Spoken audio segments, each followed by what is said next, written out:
Hello, I am Manjunath MN, Assistant Professor of Zoology, Government First Grade College, Kolar. Today, I am going to tell you about the histology of mammalian ovary. So, I will share the screen.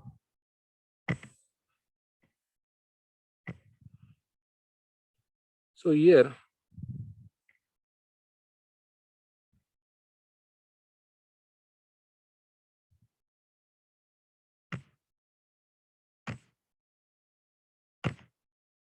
so the picture showing the histology of the mammalian ovary.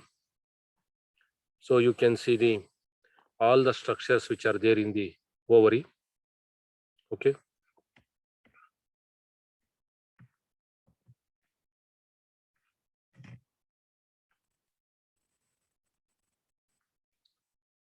So, and come to the histology of the ovary. So, there are two ovaries in either side of the uterus in the abdominal region. Each ovary is placed in the abdominal cavity. Ovary is attached to the uterus by a ligament that is called as the ovarian ligament. The ovary is suspended in the abdominal wall by a mesentery called as the mesovarium. The ovaries are small. These ovaries are small, rounded or almond shaped structures covered by a thick connective tissue called as tunica albuginea.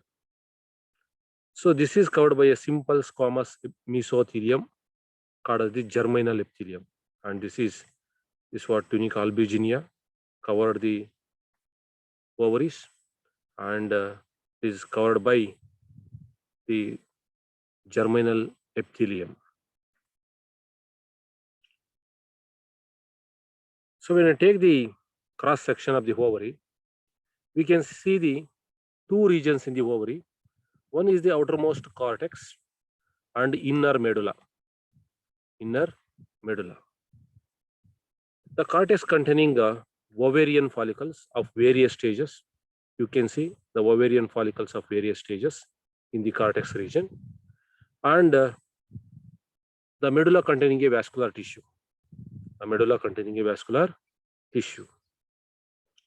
The oocytes are surrounded by, and these various stages of the cortex containing various stages of these oocytes or ovarian follicles.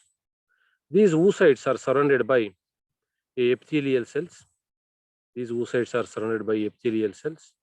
And form follicles. The ovary containing many primordial follicles.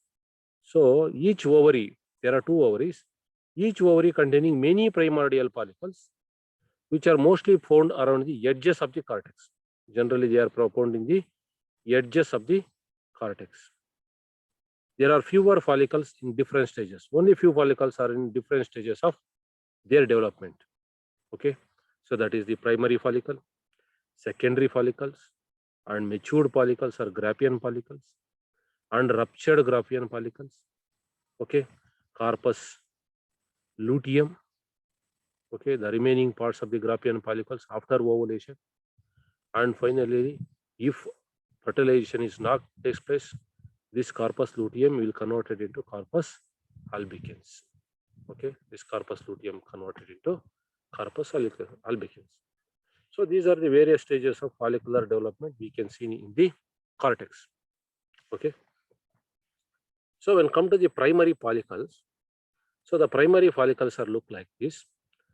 When the primordial follicle is stimulated by the follicle stimulating hormone, that is FSH, which is released from the hypothalamus of the brain. Okay, which is released from the pituitary of the brain. Okay, and it becomes primary follicles. The each oocyte enlarges. And enlarges and the follicular cells are also divided to form a primary follicle. The follicle has two layers. This primary follicle has two layers of follicular cells are called as the primary follicles. These cells constitute to proliferate to form many layers. These cells, the two layer cells, once again becomes proliferate and form many layers which surround around the oocyte. Eventually, these becomes known as the granulosa cells. Eventually, these cells becomes the granulosa cells. These granulosa cells will be produce progesterone after ovulation. When the ovulation happens, ovum is released from the Graafian follicles. These granulosa cells produce, this is the ovum, when it is released from this matured follicle. So these granulosa cells will produce progesterone hormone. And these primary follicles enlarges its size and become a secondary follicle.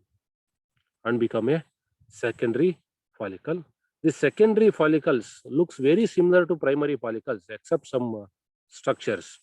Means they are larger in size. There are more follicular cells compared to primary follicles. And there are small accumulation of fluid. There are small accumulation of fluid in the intracellular spaces. In the intracellular spaces called as the follicular fluid. So this fluid give nourishment to the oocyte, developing oocyte. These gradually to form a antrum. The follicular fluid cavities or spaces, this gradually becomes modified into a antrum, which surround around the granulosa cells and is called as the cumulus operus. The surrounding theca cells, these surrounding theca cells differentiated into many layers. So two layers differentiated into two layers. The theca here interna inside, that they are the rounded cells that secrete estrogens and follicular fluid, and outer side cells becomes more fibrous. They are called as the theca externa. They are spindle shaped cells. And these secondary follicles increases the size, okay, and more development of the antrum, okay, and filled with the more amount of antral fluid, which is secreted from the inner layer of the theca interna, okay, called as the Graafian follicles. The Graafian follicle is also called as matured ovarian follicle. The secondary follicles, this develops into a Graafian follicle. After this, the first meiotic division is completed, and the oocyte is now become the secondary oocyte. The first oocyte, which is there in the primary follicle, will complete the secondary meiotic division and forms a secondary oocytes and starts its meiotic division. After the first meiotic division, most of the cytoplasm goes to the one side, okay, one of the two daughter cells. There will two daughter cells will be formed. So out of two daughter cells, the more fluid, so cytoplasm will goes to the one cell, and another cell will become smaller, containing only nucleus, that is called as the polar body.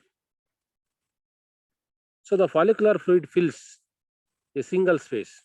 So there you find so many spaces of this follicular fluid, okay, and here becomes only one space. All becomes merged to form a single space called as the antrum, okay, so which is surrounded by the follicular cells. This antral cavity is surrounded by the follicular cells, okay, called as the membrana granulosa.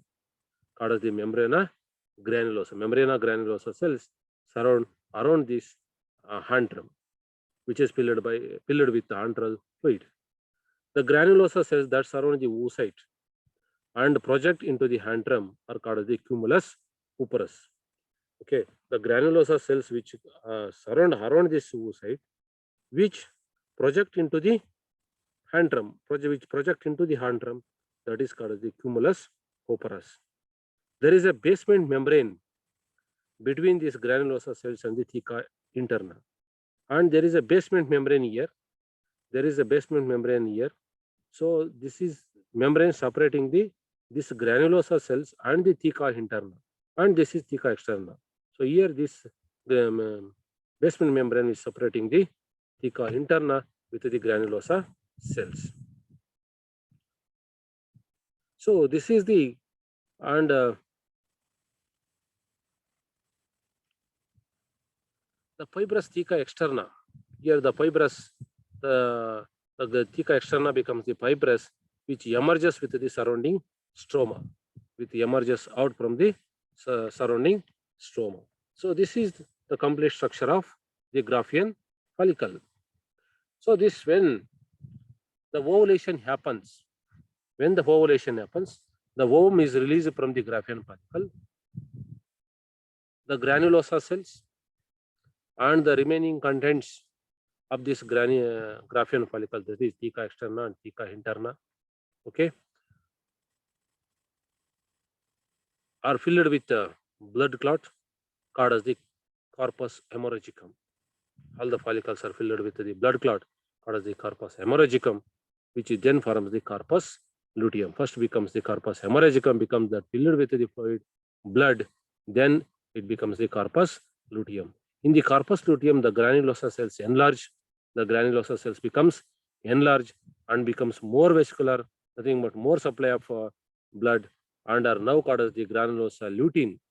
Then we call it as, these cells are called as granulosa lutein.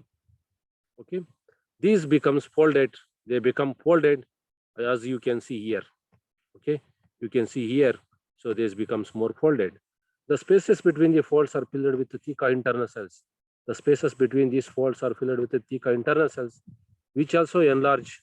There also becomes enlarged and becomes more glandular, means more secretory in function, and are now known as the theca lutein cells, and are also they are granulosa lutein cells.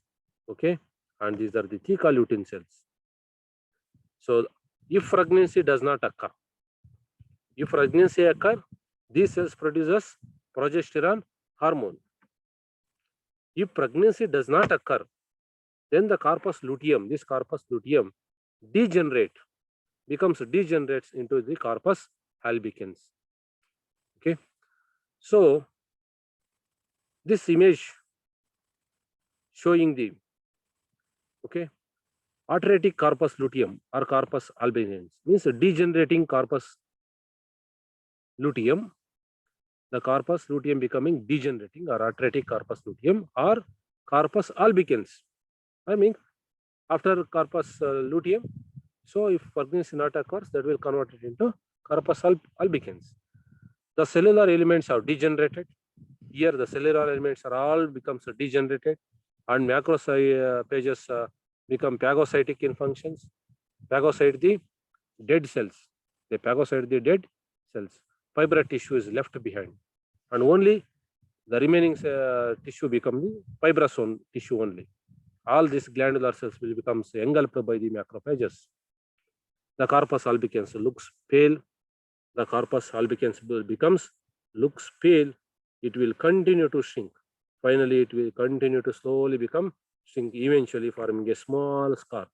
Finally, it becomes a small scar, means marked structure on the side of the ovary. On the side of the ovary, one small car-like structure will be formed. This car, okay, will be in the side of the ovary. So this is about the detail of the histology of the mammalian ovary. Okay, thank you.